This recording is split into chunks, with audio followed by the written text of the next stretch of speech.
Hey guys, in this video we're going to take a look at how you can allow or don't allow apps, making changes or accessing the microphone on the iPhone 14 series.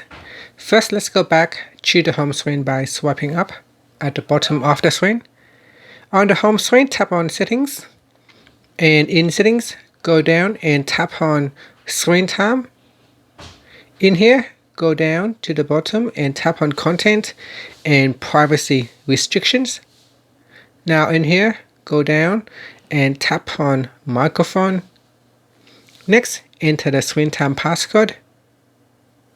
And then in here you can choose either allow changes or don't allow changes. And at the bottom here, you can choose which apps can make changes to the microphone. So tap on the toggle button to switch it off or turn it on. And that's it. Finally, you can swipe up to go back to the home screen. Thank you for watching this video. Please subscribe to my channel for more videos.